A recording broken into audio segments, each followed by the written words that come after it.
أنت نسخة الأكوان فيك سورة الرحمن فاجمع سور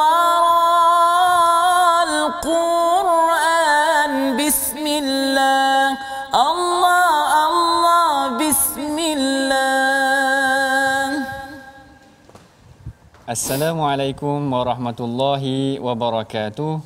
Alhamdulillahi rabbil alamin. Wassalatu wassalamu ala asyrafil anbiya'i wal mursalin Sayyidina Muhammadin wa ala alihi wa ashabihi ajma'in. Amma ba'd. Apa khabar tuan-tuan puan-puan yang berada di rumah sekalian? Mudah-mudahan semua berada dalam keadaan yang sihat dalam bulan Ramadan ini, yang mana pada hari ini, pada hari Jumaat, kita digalakkan untuk memperbanyakkan selawat ke atas Rasulullah sallallahu alaihi wasallam. Perkara ini selaras dengan hadis yang disebutkan sendiri oleh baginda Nabi sallallahu alaihi wasallam, yang mana baginda Nabi pernah menyebutkan, dia kata inna min afdali ayyamikum yaumal jumaah. Dia kata antara sebaik-baik hari kamu adalah hari Jumaat, fa'kthiru alayya minas salah. Maka perbanyakkanlah salawat ke atas Rasulullah sallallahu alaihi wasallam pada hari Jumaat ini. Dan Rasulullah kata fa inna salatakum ma'rudatun alayya. Sesungguhnya salawat yang kita bacakan ke atas Rasulullah sallallahu alaihi wasallam akan dipersembahkan kepada Rasulullah sallallahu alaihi wasallam. Baik, ini adalah satu perkara yang penting yang kalau boleh kita ulangi pada setiap hari Jumaat, memperbanyakkan selawat ke atas Rasulullah. Baik, hari ini dalam program My Hadis Time Rasulullah Suri Teladan kita akan meneroka lagi hadis-hadis yang menarik yang akan kita bincangkan pada hari ini. Seperti biasa, bersama saya Ustaz Husaini. Sihat Ustaz Husaini? Sihat, alhamdulillah doktor. Macam mana Ramadan kali ini? Alhamdulillah. Ustaz Husaini puasa ke hari ini? Alhamdulillah. Nampak bertenaga tadi? Bertenaga. Sebab hari ini hari Jumaat. Nak memperbanyakkan selawat kepada Nabi. Masya Allah. Bertenaga hari ini. Ya, betul. Okey. Baik. Kalau sebelum ni tuan-tuan masih lagi ingat, kita telah membincangkan tentang bagaimana Allah Ta'ala mempunyai sifat yang sangat sabar. Iaitu Allah Ta'ala masih memberikan rezeki kepada manusia yang menyeleweng daripada akidah ataupun memberikan kepada Allah Ta'ala sifat yang tidak benar. Maka pada hari ini kita akan kembali juga sifat-sifat yang tidak benar ni sebenarnya disifatkan oleh kaum Yahudi dan Nasrani. Maka hari ini kita kembali juga kepada sifat yang dilakukan oleh kaum Yahudi dan Nasrani juga. Tapi sebelum tu kita dengarkan dahulu bacaan yang akan dipersembahkan oleh Ustaz Husaini. Silakan Ustaz. Terima kasih doktor. Assalamualaikum, apa khabar yang berada di rumah? Hari ini jom kita tengok suratul Baqarah ayat 120. Kita imbau, kita baca. Mudah-mudahan Allah Subhanahu wa taala menerima segala bacaan ayat Al-Quran, ayat suci Al-Quran, insya-Allah. A'udzubillahi minasyaitonir rajim. Walan tarda 'ankal yahudu walan nasara hatta tattabi'a millatahum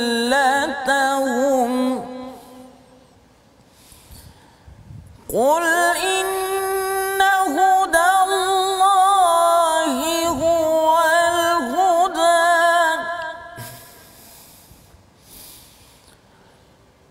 wa la in ittaba'ta ahwa'ahum ba'da alladhi ja'aka minal ilmi ma laka minallahi min waliyyin wala nasir.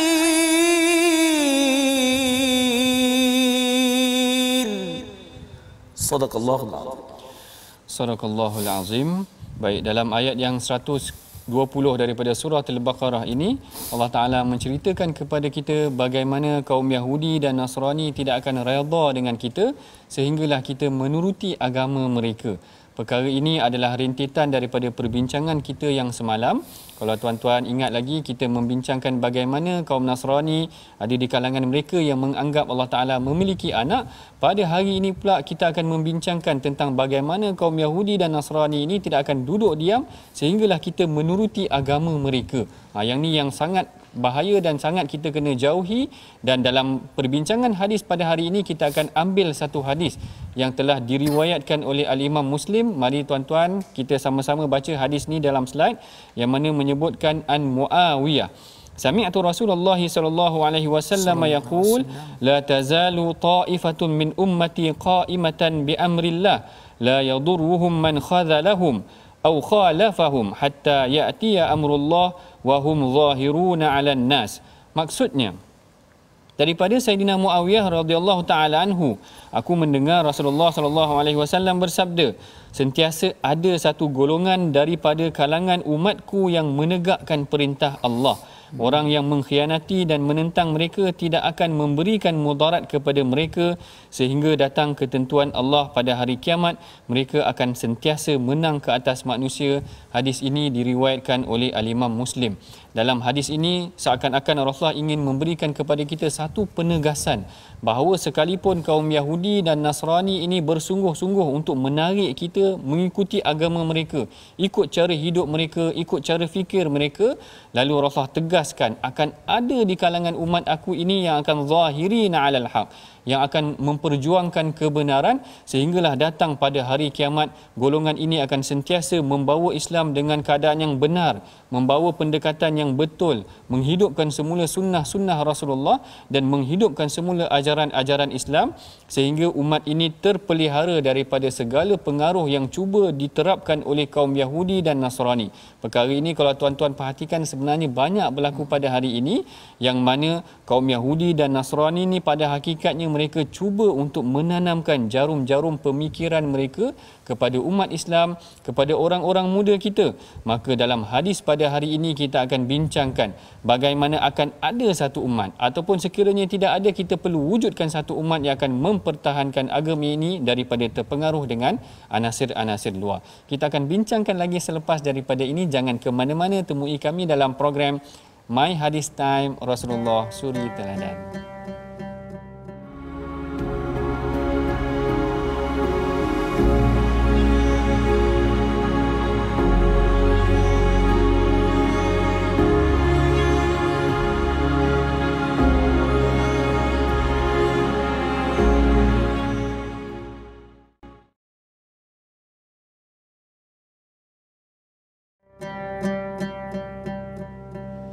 Alhamdulillah, bertemu kita lagi dalam rancangan My Hadis Time Rasulullah Suri Teladan. Rancangan yang kita meneroka hadis-hadis Nabi berdasarkan panduan juga ataupun berdasarkan halaman-halaman ayat Quran. Kita keluarkan hadis-hadis yang berkaitan dan perbincangan mengenai hadis ini kita akan masuk dalam perbincangan ini secara mendalam. Tapi seperti biasa, sebelum kita masuk kepada perawi, kita sama bincangkan dahulu. Sebelum kita masuk pada hadis, kita bincangkan dulu tentang perawi Ustaz Husaini. InsyaAllah. Nampak Ustaz Husaini tak, nampak Ustaz Husaini tak sabar-sabar nak cerita tentang perawi Ustaz Husaini. Dengar tadi siapa perawi dia? Yang saya dengar tadi perawi ni adalah Muawiyah. Tapi beliau ni dia agak jarang meriwayatkan hadis, Doktor.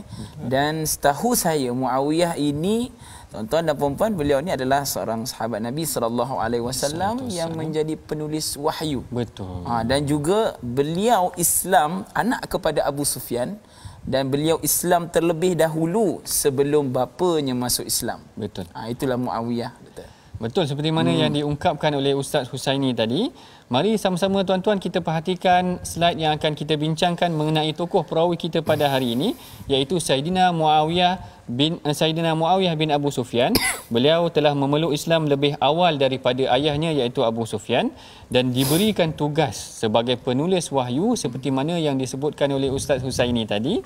Dan beliau juga, Rasulullah pernah mendoakan beliau kebaikan kepada Muawiyah. Perkara ini disebutkan oleh Al-Imam Zahabi. Al-Imam Zahabi, tuan-tuan, pernah meriwayatkan satu hadis ataupun satu insiden yang mana Rasulullah mendoakan Sayyidina Muawiyah. Rasulullah kata, Allahumma allim Muawiyatal kitab wal hisab wa qihil azab. wahai Tuhanku, alimkan ataupun mahirkan Muawiyah tentang penulisan ataupun kitab, kemudian hisab, pengiraan dan sebagainya, kemudian selamatkan dia daripada azab. Barangkali menarik mengenai hadis ni kerana apa? Kerana ada sebahagian umat Islam barangkali dia sensitif dengan Saidina Muawiyah, kerana dia merasakan Saidina Muawiyah ni seakan-akan bermusuh pula dengan Saidina Ali. Kalau Ustaz Husaini perasan kan, mana dari aspek sejarah Islam ada sedikit perselisihan antara Saidina Ali dengan Saidina Muawiyah. Tapi jangan kita sampai merendahkan Saidina Muawiyah. Kerana dalam hadis Rasulullah kata la tasubbu ashabi. Rasulullah kata jangan sekali-kali cerca sahabat aku. Kerana sahabat Rasulullah inilah yang banyak mempertahankan Rasulullah, memperjuangkan Islam sehingga Islam tu sampai pada kita pada hari ini ya. Jadi maknanya jangan kita merendah-rendahkan sahabat. Baik, yang ini mengenai tentang perawi yang kita bincangkan, perawi hadis yang kita bincangkan pada hari ini. Hari ini kita akan masuk kepada topik yang menarik itu tadi, iaitu topik mengenai tentang bagaimana kaum Yahudi akan berusaha untuk menanamkan ataupun menarik kita supaya ikut pada agama mereka. Tetapi Rasulullah kata tidak, akan ada satu kumpulan daripada umat aku yang akan mempertahankan agama ini. Kalau kita perhatikan ya Ustaz Husaini ya, sebenarnya perjuangan Yahudi dan Nasrani ni untuk menarik umat Islam keluar daripada agama kita ni sebenarnya dah bermula awal. Bermula daripada perang salib lagi. Ataupun bermula daripada zaman Rasulullah lagi. Mereka yawaddu ahli kitab, orang ahli kitab ni cuba untuk menarik orang Islam ni keluar daripada agama Islam. Kalau hari ini, kalau dulu kita berperang dengan perang fizikal, perang Bani Qainuqa, perang Bani Quraizah, perang peperangan yang berlaku di kalangan antara Rasulullah dengan orang Yahudi ni, tapi pada hari ini peperangan berlaku secara ideologi. Yang ni yang lebih berbahaya.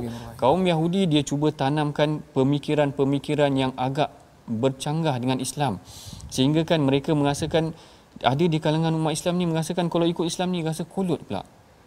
Bahkan mereka merasakan macam kalau kita fikir seakan-akan kalau ikut Islam ni akan jadi jumud, sehinggalah yang ni yang disebutkan dalam hadis Rasulullah kata la tattabi'unna sunana man qablakum shibran bi shibrin wa dhira'an bi dhira'in hatta law salaku juhra dabbin la salaktumu.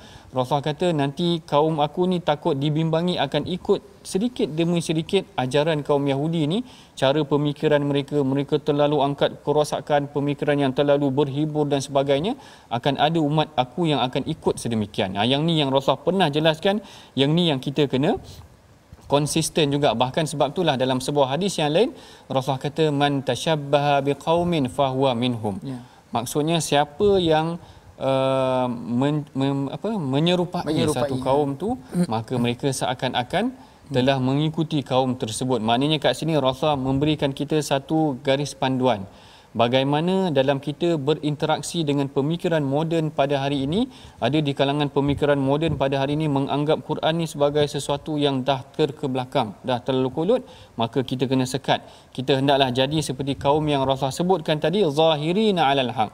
Akan ada satu kumpulan yang akan sentiasa menegakkan kebenaran, yang akan sentiasa menegakkan satu keadilan ataupun satu ajaran yang benar, yang menjauhi daripada pemikiran yang menyeleweng yang diajarkan oleh kaum Yahudi dan kaum Nasrani. Sebab itu dia, kaum Yahudi dia tengok, kalau nak tengok kekuatan orang Islam ni, tengok pada solat subuh. Allahu Akbar, memang betul tu Ustaz. Kalau dia tengok solat subuh tu ramai, maknanya Islam dia kuat lah tu. Betul. Solat subuh macam solat Jumaat. Ya, betul.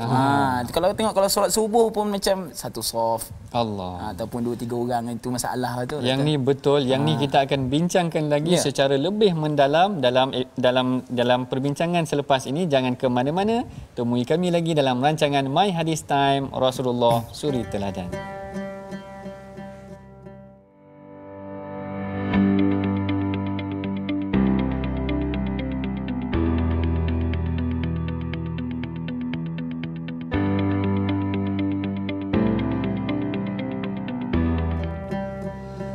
Alhamdulillah, bertemu kita lagi dalam rancangan My Hadis Time Rasulullah Suri Teladan. Baik, awal pembincangan kita tadi kita dah masuk mengenai bagaimana Yahudi dan Nasrani ni tidak akan redha sehingga kita mengikuti agama mereka, cara fikir mereka, corak kehidupan mereka. Maka dalam hadis Rasulullah kata akan ada satu golongan yang sentiasa menegakkan kebenaran, yang akan mengekalkan orang Islam di dalam agama Islam dia. Baik, kalau kita perhatikan hadis ni dalam keadaan pada hari ni, bagaimana banyak sebenarnya Ustaz Husaini kerosakan berlaku, banyak di kalangan kita yang terpengaruh dengan barat, bahkan ada usaha untuk merosakkan remaja kita berdasarkan pemikiran barat. Ustaz Husaini, apa pandangan Ustaz Husaini? Ini yang saya katakan yang sebentar tadi, mengatakan kalau orang Yahudi ni dia tengok kekuatan orang Islam tu berdasarkan kepada rohani, kepada dalamannya. Bagaimana solat subuhnya sama ramai tak dengan Jumaatnya, dan itulah kekuatan sebenar orang Islam. Tetapi dia dapat, mungkin ada kajian, dia orang buat kajian dan tengok bagaimana nak melumpuhkan tentera umat Islam itu adalah berdasarkan dengan cara yang halus. Betul. Menjentik hati orang Islam tu sendiri, doktor, melalui hiburan-hiburan yang berlebihan. Sampaikan kadang-kadang ada anak buah saya tanya kepada mak dia, kan, tanya ni apa kan. Itu soalan-soalan yang kata hiburan yang berlebihan sampai boleh merosakkan akal fikiran anak-anak kita. Tapi alhamdulillah doktor, sekarang ni program kita di sini macam-macam. Kita ada program Islamik yang orang kata berfaedah dan manfaat, contoh My Hadis Time, dan sebagainya. My Hadis Time tengoklah kita berdua. Masya-Allah. Baik, macam tu sebenarnya tuan-tuan puan-puan yang berada di rumah, bagaimana Yahudi dan Nasrani yang mana mereka berusaha merosakkan corak pemikiran anak muda kita. Ada di kalangan anak muda kita ni yang leka dengan hiburan, diberikan hiburan yang sangat berlebihan sehingga melalaikan mereka, menjauhkan mereka daripada Allah. Sehingga sebab itulah dalam hadis ni kita perhatikan, kita kena jadi sebahagian daripada golongan yang menegakkan agama Allah, mempertahankan kerosakan yang berlaku ni. Bahkan kalau tuan-tuan perhatikan di media sosial, bagaimana penampilan anak-anak muda kita terpengaruh dengan kaedah pendekatan barat, teori barat, menari-nari. Adakah ustaz-ustaz ini terperasan ke ataupun ada tindakan yang tak betul macam tu? Tapi itulah kita doakan mudah-mudahan anak-anak kita ni pun dijauhkan. Itu yang saya bimbang sekali. Yang kita bimbang betul juga, kadang-kadang sampai satu tahap mereka ni terpengaruh dengan ajaran luar sampai murtad pun ada. Betul. Yang kalau kita bimbang pada hari ini sampai tak nak dah dengan agama Islam. Ini yang saya katakan tadi, bagaimana Yahudi dan Nasrani tak akan duduk diam, kita kena mempertahankan. Kita kena menjadi umat yang mempertahankan agama Islam dan tidak terpengaruh dengan ideologi liberal, ideologi yang sesat dan yang salah ini, dan kita kena kembali kepada Al-Quran dan Sunnah. Baik. Ini sedikit sebanyak pengajian daripada hadis yang kita bacakan pada hari ini. Mari sama-sama tuan-tuan kita tengok pengajaran dan juga resolusi yang kita belajar daripada bacaan kita terhadap hadis pada hari ini. Yang pertama, iaitu kaum Yahudi dan Nasrani tidak akan sesekali berhenti memusuhi Islam. Yang kedua, Rasulullah SAW memberikan jaminan tentang kewujudan golongan yang akan sentiasa memperjuangkan agama Allah. Dan yang ketiganya, jangan sesekali kita menghina atau merendahkan para sahabat. Yang ini 3 resolusi penting yang kita boleh amalkan pada hari ini. Kita didik anak-anak kita, jauhkan daripada pemikiran yang rosak sehingga menyebabkan mereka jauh daripada Islam. Kita sekat mereka daripada perkara yang menjauhkan mereka daripada agama, yang boleh membawa mereka na'udzubillah kepada murtad dan sebagainya. Kita tak nak berlaku sedemikian. Baik, sebelum kita akhiri rancangan kita seperti biasa, saya menyeru kepada tuan-tuan, puan-puan yang berada di rumah, mari sama-sama kita menyumbang kepada tabung gerakan Al-Quran, tabung yang akan kita gunakan untuk memperkasa program-program pendidikan Al-Quran, yang mana daripada sini kita akan memperkasa pendidikan mengenai Al-Quran dan hadis.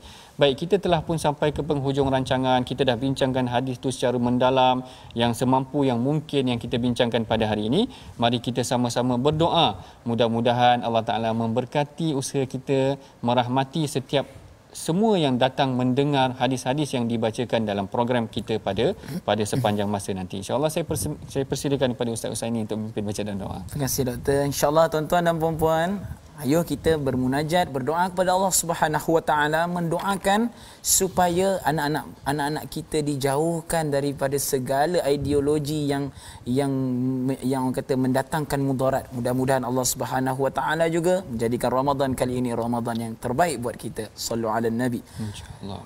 A'udzu billahi minasy syaithanir rajim. Bismillahirrahmanirrahim. Alhamdulillahi rabbil alamin wassalatu wassalamu ala asyrafil anbiya'i wal mursalin wa ala alihi wa sahbihi ajma'in. Ya Allah, ya Tuhan kami, kami memohon kepadamu ya Allah, Engkau jauhkanlah daripada kami jarum-jarum yang halus yang boleh merosakkan minda dan fikiran kami, anak-anak kami dan keluarga kami ya Allah. Ya Allah, ya Tuhan kami, Engkau kuatkanlah, tabahkanlah hati kami ini ya Allah, persediakanlah hati-hati kami ini ya Allah dengan ilmu agama dan Al-Quran ya Allah. Jadikanlah Al-Quran sebagai benteng utama kami ya Allah. Jadikanlah hadis sunnatul Rasulullah sallallahu alaihi wasallam sebagai pendidik kami ya Allah untuk memacu kami. Amin. supaya kami mampu ya Allah untuk menempuh kehidupan yang lebih baik yang mendatang nanti ya Allah. Amin. Ya Allah, ya Tuhan kami memohon kepadamu ya Allah, jadikanlah Ramadan kali ini Ramadan yang terbaik buat kami ya Allah. Jadikanlah kami, lazimilah diri kami ini ya Allah dengan amal ibadat yang semaksimum mungkin ya Allah, terutamanya dalam bulan Ramadan ini ya Allah. Mudah-mudahan Engkau menerima segala amalan kami ya Allah. Amin. Rabbana atina fid dunya hasanah wa fil akhirati hasanah wa qina adzaban nar.